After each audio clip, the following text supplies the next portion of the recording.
कांग्रेस ने बिहार की कमान अखिलेश सिंह से लेकर राजेश कुमार को क्यों सौंपी? चुनावी साल में बिहार कांग्रेस अध्यक्ष अखिलेश प्रसाद सिंह की छुट्टी कर दी गई है। उनकी जगह राजेश कुमार को प्रदेश कांग्रेस का अध्यक्ष बनाया गया है। बिहार कांग्रेस में राजेश कुमार को मिलाकर कुल 42 प्रदेश अध्यक्ष हुए हैं। राजेश बिहार कांग्रेस के चौथे दलित अध्यक्ष हैं। इससे पहले 1977 में मुंगेरी लाल, 1985 में डूमर लाल बैठा और 2013 में अशोक चौधरी दलित अध्यक्ष बने थे। बिहार कांग्रेस के नए अध्यक्ष राजेश कुमार ने मीडिया से बातचीत में कहा है कि राहुल गांधी ने उन्हें चुनकर बिहार में सामाजिक न्याय की विचारधारा शुरू कर दी है। उन्होंने, हम लोग बिहार में 23% की राजनीति करने जा रहे हैं। हमारा लक्ष्य दलित, अल्पसंख्यक और सवर्ण को साधना है, लेकिन इसके लिए जुनून के साथ काम करने की जरूरत है, जो हम करेंगे। इससे पहले राजेश कुमार की नियुक्ति के पत्र में कांग्रेस महासचिव केसी वेणुगोपाल ने 18 मार्च को लिखा, पार्टी अखिलेश प्रसाद सिंह के योगदान की सराहना करती है। दरअसल इस साल की शुरुआत से ही सक्रिय दिख रही बिहार कांग्रेस में नेतृत्व परिवर्तन तय माना जा रहा था। साथ ही ये भी लगभग तय था कि कांग्रेस का केंद्रीय नेतृत्व किसी दलित नेता के हाथ में ही बिहार कांग्रेस की कमान सौंपेगा। कांग्रेस नेता राहुल गांधी ने पहले 18 जनवरी को पटना में आयोजित संविधान सुरक्षा सम्मेलन और फिर 5 फरवरी को दलित नेता जगलाल चौधरी की जयंती में शिरकत करके दलित वोटों की गोलबंदी का इरादा जाहिर कर दिया था। ऐसे में ये सवाल अहम है कि चुनावी वर्ष में बिहार कांग्रेस क्या बैक टू रूट्स मोड में है? इस नेतृत्व परिवर्तन के मायने क्या है? साथ ही क्या अखिलेश प्रसाद सिंह की छुट्टी और महागठबंधन में कांग्रेस के एक टीम बनने की तैयारी में कोई संबंध है? राजेश कुमार बिहार के औरंगाबाद जिले के कुटुंबा विधानसभा क्षेत्र से विधायक हैं।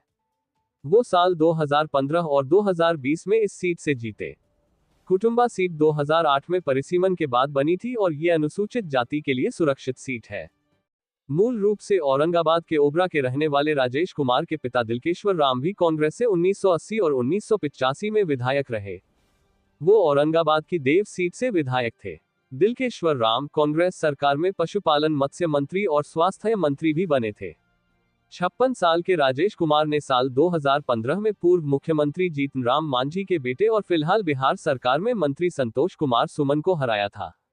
साल 2020 में राजेश कुमार ने हिंदुस्तानी आवाम मोर्चा के ही श्रवण मांझी को हराया। राजेश कुमार साल 2010-16 के बीच प्रदेश कांग्रेस कमेटी के महासचिव रहे। वो पार्टी की अनुसूचित जाति जनजाति प्रकोष्ठ के भी अध्यक्ष रहे। राजेश कुमार ने 1989 से संत कोलंबस कॉलेज हजारीबाग से ग्रेजुएशन किया था।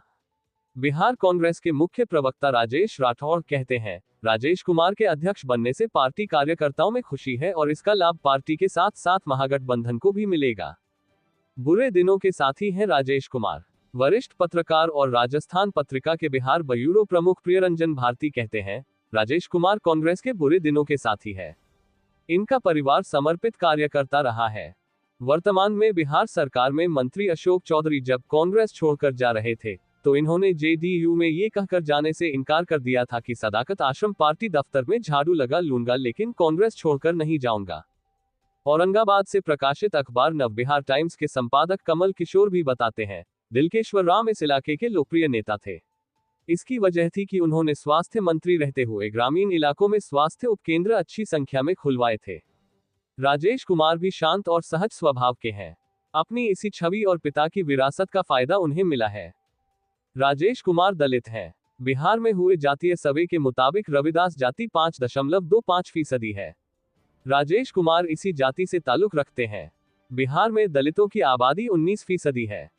अभी अगर बिहार में 3 प्रमुख राजनीतिक दलों यानी बीजेपी, जेडीयू और आरजेडी को देखें तो किसी भी पार्टी का अध्यक्ष दलित नहीं है। किसी दलित को अध्यक्ष नियुक्त करना बिहार कांग्रेस के लिए बैक टू रूट्स जैसा है। दरअसल 90 तक बिहार में सत्तासीन रही कांग्रेस का वोट बैंक सवर्ण, मुस्लिम और दलित थे।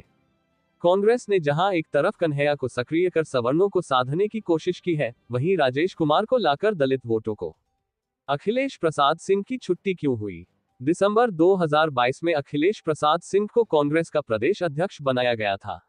उनसे पहले मदन मोहन झा कांग्रेस अध्यक्ष थे। कांग्रेस पार्टी में अध्यक्ष का कार्यकाल 3 साल का होता है। इस हिसाब से अखिलेश प्रसाद सिंह का कार्यकाल दिसंबर 2025 में खत्म होना चाहिए। लेकिन नेतृत्व परिवर्तन की अटकलें बीती 18 जनवरी से ही लगने लगी थी। इस वक्त राहुल गांधी संविधान सुरक्षा सम्मेलन में हिस्सा लेने पटना आए तो सदाकत आश्रम पार्टी दफ्तर में कांग्रेस कार्यकर्ताओं की अच्छी संख्या में जुटान हुआ था। लेकिन राहुल गांधी यहां महज 8 मिनट बोले। इसके बाद 4 फरवरी को राहुल गांधी फिर पटना आए। लेकिन राहुल गांधी के पटना आगमन के इन दोनों कार्यक्रम की जानकारी बिहार कांग्रेस को नहीं थी। पार्टी को ये जानकारी आयोजकों से मिली। ऐसे में अखिलेश प्रसाद सिंह से राहुल गांधी की नाखुशी की अटकलें लगने लगी थी। इन अटकलों को मजबूती तब मिली जब फरवरी में कृष्णा अल्लवारू कांग्रेस प्रभारी बनाए गए और उन्होंने मार्च में कन्हैया के साथ बिहार में पदयात्रा का कार्यक्रम तय कर लिया। 16 मार्च को शुरू हुई पदयात्रा से पहले बीते 10 मार्च को पार्टी दफ्तर में हुई प्रेस कॉन्फ्रेंस में अखिलेश प्रसाद सिंह मौजूद नहीं थे। इसके बाद 12 मार्च को दिल्ली में बिहार कांग्रेस के प्रमुख नेताओं के साथ राहुल गांधी की बैठक भी टाल दी गई। पार्टी सूत्रों के मुताबिक केंद्रीय नेतृत्व किसी तरह की कलह को सतह पर आने नहीं देना चाहती थी।